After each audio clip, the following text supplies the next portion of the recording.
अच्छे से क्लियर समझ में आ जाएगा जब इसकी क्लास में समझाऊंगी। देखिए हम टॉपिक वाइज चल रहे हैं, तभी हमारा क्या टॉपिक चल रहा है, टेंस चल रहा है, और ऊपर से अभी हम कंटिन्यूअस टेंस में भी हमारा और अभी परफेक्ट टेंस बचा है और परफेक्ट कंटिन्यूअस टेंस बचा है। अभी हम कौन से टेंस में आज हम कौन से टेंस पढ़ेंगे?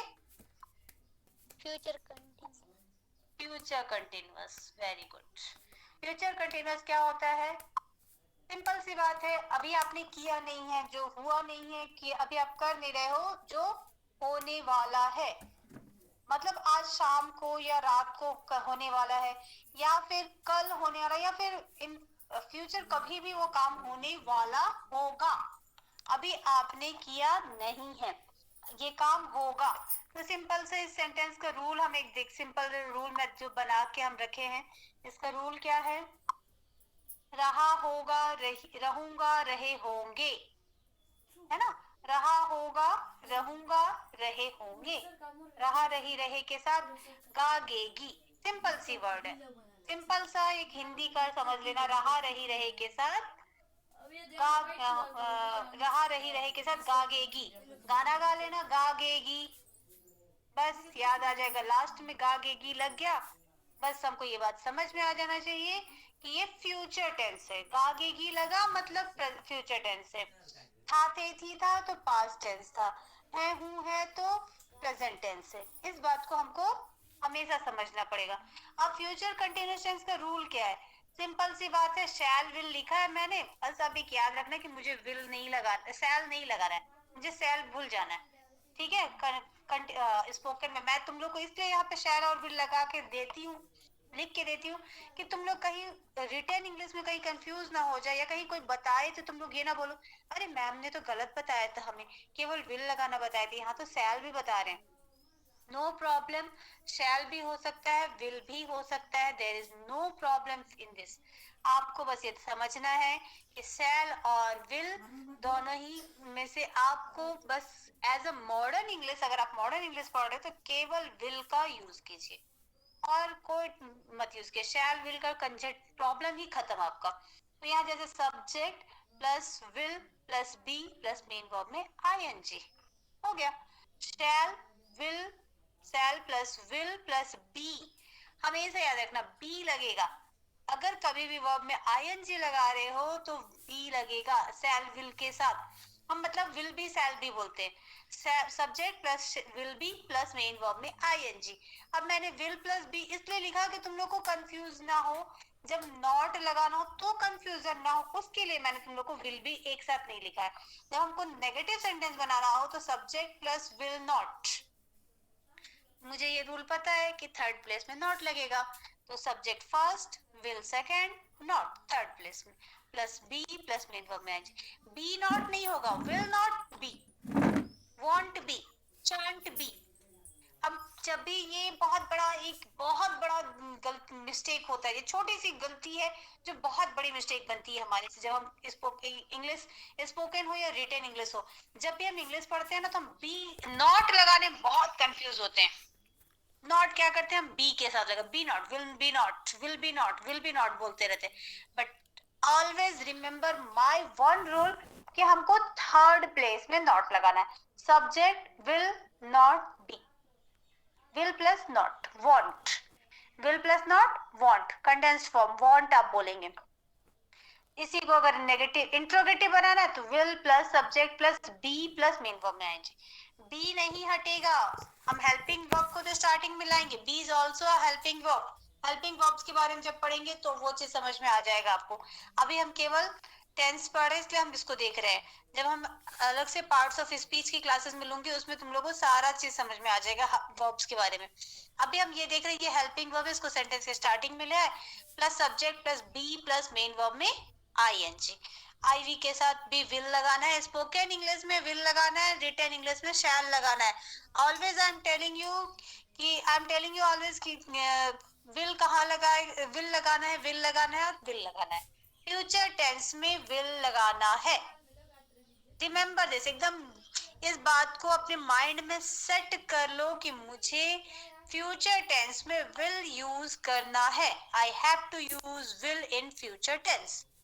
इतना अगर दिमाग में सेट हो गया तो कोई भी सब्जेक्ट है विल लगाना है आपको, वर्ब एक्शन वर्ड का आपको इंग्लिश पता है तो ग्रामर आपको, ट्रांसलेशन तो बहुत इजी हो जाएगा। मुझे ये पता है कि किसी भी सब्जेक्ट के साथ विल लगेगा और एक्शन वर्ड, जैसे सोने का एक्शन वर्ड है तो स्लिप, है ना, खाने का ईट, रीड, पढ़ने का रीड, जो भी एक्शन वर्ड है उसका जो मेन वर्ड का जो इंग्लिश वर्ड होता है, आपकी वोकैबुलरी उसके लिए सही होनी चाहिए। आपको वोकैब बढ़ाना पड़ेगा उसके लिए कि क्या किसको क्या क्या बोलते हैं। आई थिंक छोटी छोटी चीजें तो आप सबको समझ में भी आ जाती है कि खाना उठना बैठना चलना फिरना ये सब हम क्या बोलते हैं, उनका इंग्लिश हमको सब कुछ समझ में आता है। तो छोटी सी बात है कि अगर आपको एक्शन वर्ड पता है इंग्लिश में तो उसमें आईएनजी लगाना है, कोई भी सब्जेक्ट है उसके साथ विल बी और एक्शन वर्ड में आईएनजी। वह सो रही होगी, वह का इंग्लिश सी, रही होगी का गी है, रही होगी तो विल बी, और सोना सोने में आईएनजी, सोने का इंग्लिश स्लिप, स्लिप में आईएनजी स्लीपिंग। इसी तरीके से अगर नेगेटिव बनाए तो she will not be sleeping, she will not be sleeping. अब इसको इंट्रोगेटिव बनाना है, विल शी बी स्लीपिंग। हम क्या किए, हेल्पिंग वर्ब को सेंटेंस के स्टार्टिंग में ले आए, एकदम इजी हो गया हमारे लिए। Subject plus will plus not plus be, है ना, विल प्लस, अगर इसको नेगेटिव इंट्रोगेटिव बनाना है तो कैसे बनाओगे बता सकते हो कोई? नेगेटिव इंट्रोगेटिव मतलब इंट्रोगेटिव भी होना चाहिए सेंटेंस, क्या वह नहीं सो रही होगी?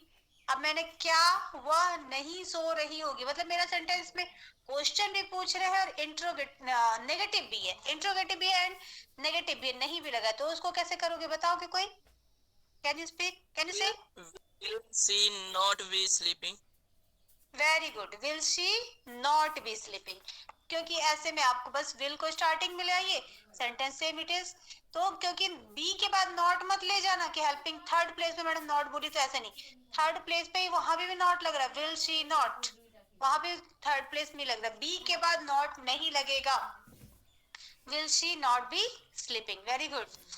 नाउ हम आम खा रहे होंगे, we will be eating mangoes, we will be, will be, मैंने शैल का यूज नहीं किया, यहाँ विल का ही यूज किया क्योंकि मैं यहाँ स्पोकन इंग्लिश में हूँ। In spoken English we use will not shell.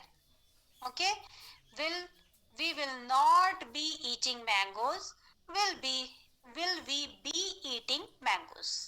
B हमेशा लगेगा ही, ये याद रखना कि बी लगाना है, शैल और विल के साथ बी लगेगा।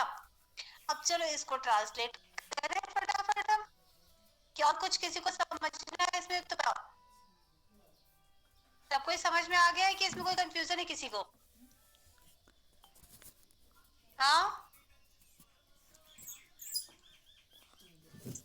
किसी को और कुछ समझना है तो बताओ। सबको समझ में आ गया यहाँ पे रूल्स? Yes ma'am. किसी को कोई प्रॉब्लम नहीं है ना इसमें? रूल्स में बहुत इजी है, मुझे नहीं लगता कि एकदम प्राइमरी के बच्चे जैसे तुम लोग को हाथ पकड़ पकड़ के बताना पड़ेगा।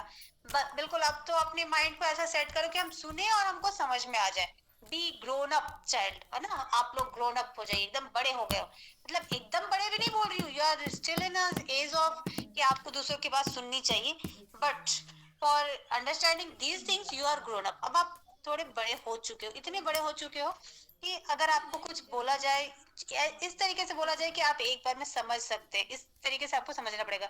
एंड जो 12th वाले हैं उनको तो अगले साल एकदम एक लाइन में आंसर दिया जाएगा और बच्चों को क्लास में समझना पड़ेगा। No one is going to repeat you anything, कोई भी आपको कुछ रिपीट करके नहीं बताने वाला है कि आप बार बार सोचोगे कि हमको कोई रिपीट कर दे समझा दे। No one will repeat. College का लेक्चर वैसे ही होता है, आए पढ़ाए चल दिए। तो you have to be prepared कि मुझे जल्दी से जल्दी ग्रैस्प करना है, कोई कुछ भी सिखा रहा मुझे, I have to understand these things, कैसे मेरी अपनी कैपेसिटी को, मुझे कैसे सीखने की कैपेसिटी, लर्निंग कैपेसिटी को बढ़ानी है मुझे, how to improve my learning capacity.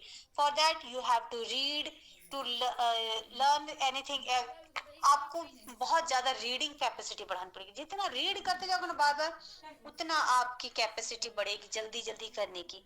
चलिए बहुत हो गया, मैंने लेक्चर दे दिया, not I am not teaching you in college, you are in school till now, तो मैं अभी आप लोग को उतना कॉलेज के लिए नहीं ये करूंगी। चलो इसको करते हैं हम लोग।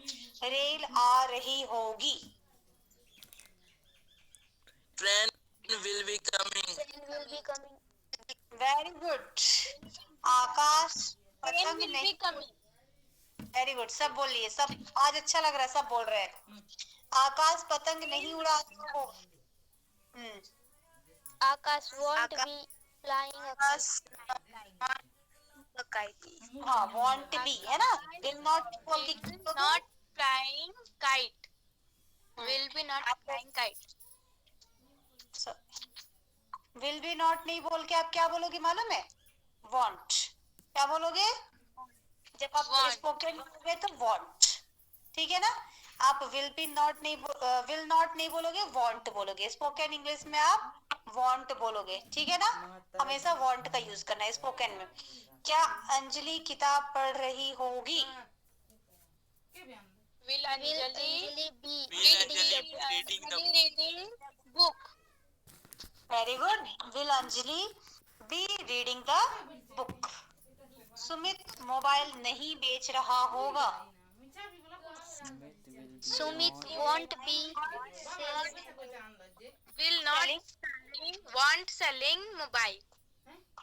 Want be. Want to be selling mobile. Very good. Sumit want be selling mobile. क्या तुम रो रहे होगे? Will you be crying? You will be crying. Will crying. Very good. Will you be crying, question है ना, पहले में विल पहले आ जाएगा। क्या पहले आ गया तो विल आ जाएगा पहले। माता जी खाना पका रही होगी। Mother will be Mothers cooking. will be cooking food. क्या क्या? Mothers. Mothers will be cooking food. Mother सही लगेगा। मदर विल बी सिंगल होती है मदर, है ना। मदर विल बी कुकिंग या प्रिपेयरिंग। अब देखो, पका रही होगी, खाना पका रही होगी। आज तक हम लोग ने पका रही होगी इंग्लिश में क्या यूज किया है? सॉरी, हम लोग हमेशा यूज करते आ रहे हैं पका रही होगी का कुकिंग। लेकिन अब आप बोलोगे प्रिपेयरिंग। क्या बोलोगे? प्रिपेयरिंग। प्रिपेयरिंग मील, खाना। प्रिपेयरिंग मील नया शब्द सीखे, है ना। Mother will be preparing meal, खाना पकाना है। I am going to cook the food बोलते हैं ना, I am going to prepare the meal for the breakfast, for the जो भी है।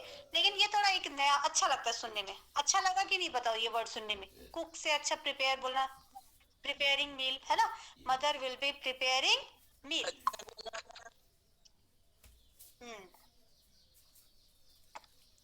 चलो अब अगला करना है तुम लोगों को इसको। राम और श्याम क्रिकेट खेल रहे होंगे। Ram and Shyam will be playing cricket. Very good. Will be playing cricket. Netaji vote मांग रहे होंगे ना। अब वह खाना पका रहा होगा। ट्रांसलेट। नेताजी, नेताजी, नेताजी को इंग्लिश में क्या बोलते हैं बेटा? Ruler. मिनिस्टर। Minister. मंत्री बोलो, नेता बोलो, सब एक ही है ना। तो मिनिस्टर विल बी, अब बताओ मांगने को इंग्लिश में क्या? Asking. Very good. Will be asking for vote, will be asking votes, है ना, या for votes. Minister will be asking for votes. वह खाना पका रही होगी। He will be cooking. He will be preparing meal. He will, रही होगी है ना, तो रहा होगा होता तो ही, रही होगी है तो she will be preparing the meal. Naresh mobile चला रहा होगा। नरेश मोबाइल चला रहा होगा। Naresh will be operating the mobile. Naresh will be operating, चलाना। मोबाइल चलाने को हम क्या बोलते हैं? ऑपरेट करना।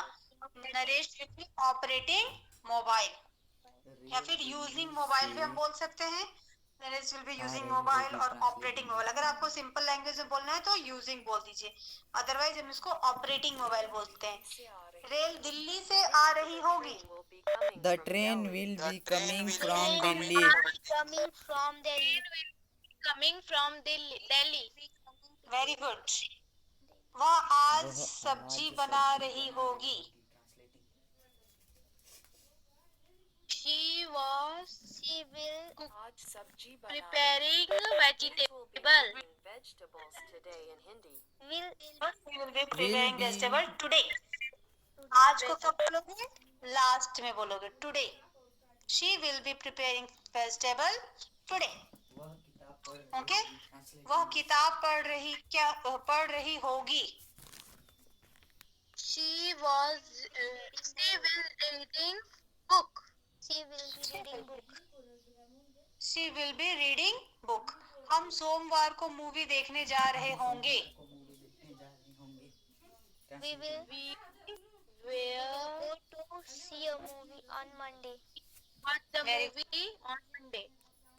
हाँ, वी विल रहे कार नहीं होंगे का चला विल बी क्या? गोइंग। क्या? टू वॉच मूवी, देखना, मूवी देखना मतलब टू वॉच मूवी को मंडे तो ऑन मंडे, डे के नेम के आगे ऑन लगता है। इसकी भी क्लास लगेगी कि डे के नेम के आगे टाइम के लिए किसके किसके लिए क्या प्रीपोजिशन, क्या अलग क्लास होगी आपकी। अभी बस को का इंग्लिश यहाँ पे कभी को का अलग होता है, कभी कहीं कुछ और यूज होता है, यहाँ टू हो जाएगा। वह कार नहीं चला रही होगी। He would She he was He not will driving. not be driving the she won't be She won't driving be. taxis. She won't be driving the car, नहीं मैम driving the car. है ना? She won't be driving a car। मेहमान सेब ला रहे होंगे। Guest Guests will be will be hmm, guest will be take apple. taking apples। Guests are coming with apples बोल सकते हैं। Will be coming with apples। सेब ला रहे होंगे तो will be coming with apples, है ना? अनीता सोच रही होगी। Anita must be Anita thinking. must be thinking. Thinking. रही होगी बेटा, अभी यहाँ पे हम फ्यूचर टेंस देख रहे हैं ना, तो will be. Anita will be thinking. Thinking. Will be thinking. Thinking, Anita will be thinking. बच्चे नहीं खेल रहे होंगे। Children will not want to play. बच्चे want to be playing। ING रही आ गया, मतलब वर्ब में आईएनजी। तीनों टेंस का मतलब ये समझ जाओ, प्रेजेंट टेंस हो या फ्यूचर टेंस हो या कंटिन्यूअस, मतलब प्रेजेंट पास्ट फ्यूचर कोई भी टेंस हो, ये चीज याद रखना कि अगर रहे आ जाए तो हम उसको क्या बोलेंगे, उसमें आईएनजी मेन वर्ब में लगेगा ही, चाहे कुछ भी हो जाए हमारा। ठीक है ना? इस चीज को कंफ्यूज मत होना कि रहे है तो हम उसको क्या बोलेंगे।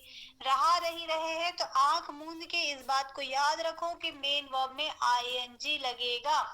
जैसे मैं कल परीक्षा देने जा रहा होऊंगा, क्या होगा इसका बताओ? मैं कल परीक्षा देने जा रही होंगी या होगा, क्या होगा बताओ?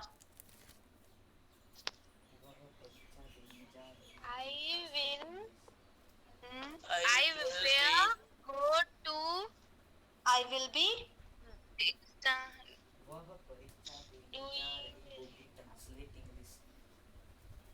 I will be going, तो ठीक है, गो में आईएनजी। एग्जाम देना, इसको इंग्लिश में क्या बोलते हैं? Exam. Exam. हाँ? Taking taking exam, very good. I will be going to take exam. ठीक है, I will be going to take exam, very good. मतलब सबको पता था एग्जाम देना को क्या बोलते हैं? Take exam. लेना हम लोग, टेक मतलब अभी तक हम क्या जानते हैं? लेना। गिव मतलब देना, बट जब हम एग्जाम देने जाते हैं तो उसको टेक एग्जाम बोलते हैं, गिव एग्जाम नहीं बोलते हैं। ये एक एक्सेप्शन है इंग्लिश में।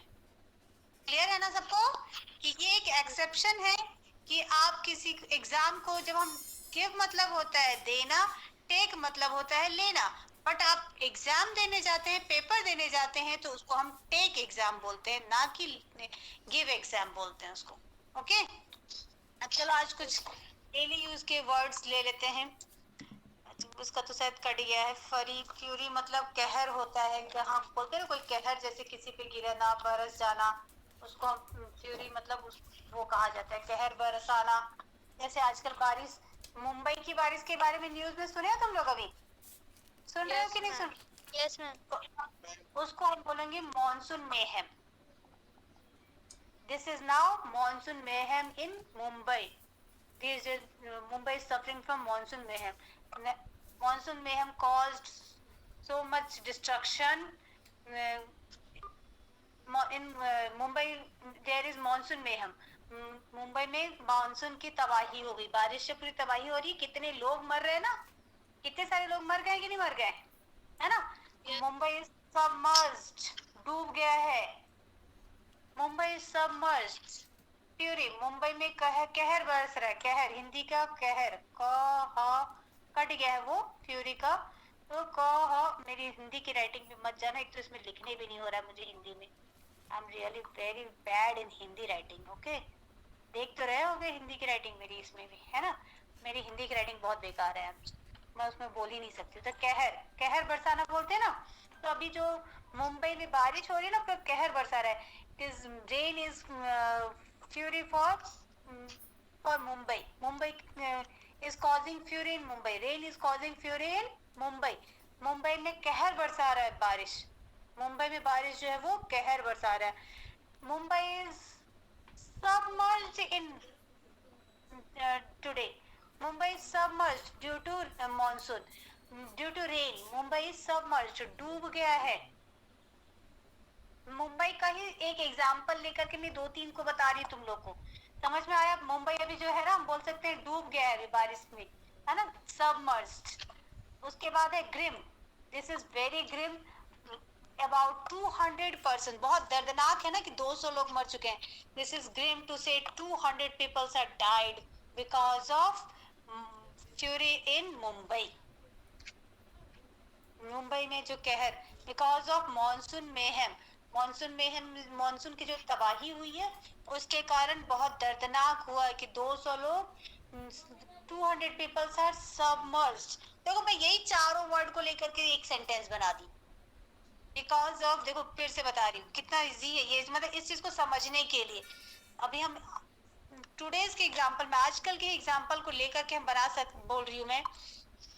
Because of monsoon mayhem, there is very monsoon mayhem is very grim.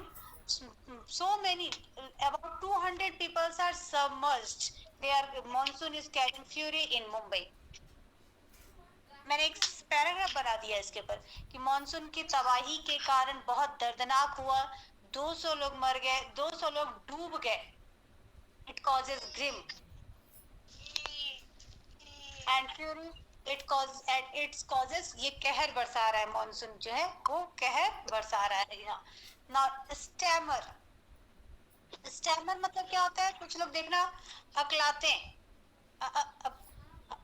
बोलते बोलते रुक जाते हैं ना, उनकी बात आधा में रहती है। हकलाना तो सबको पता होगा।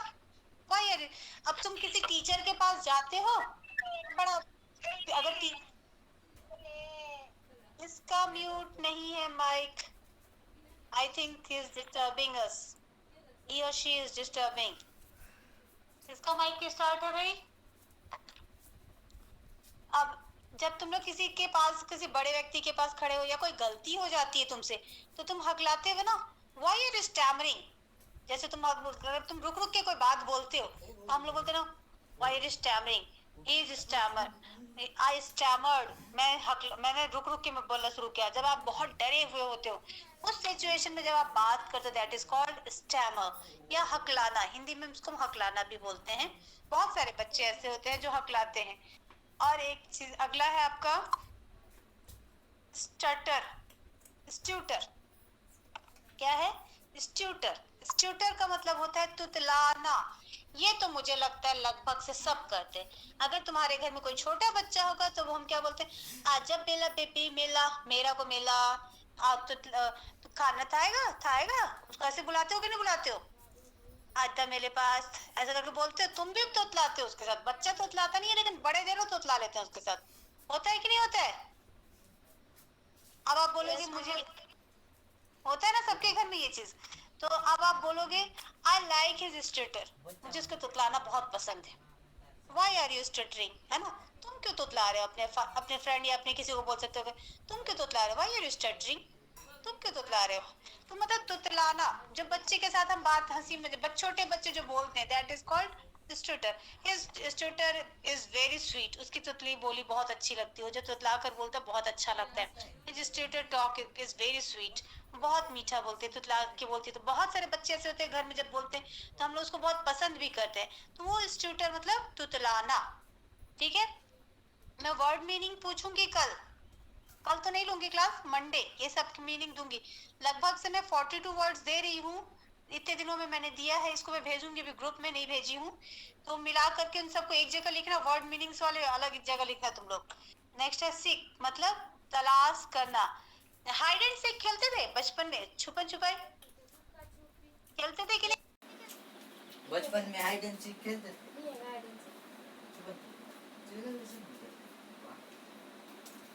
खेलते थे।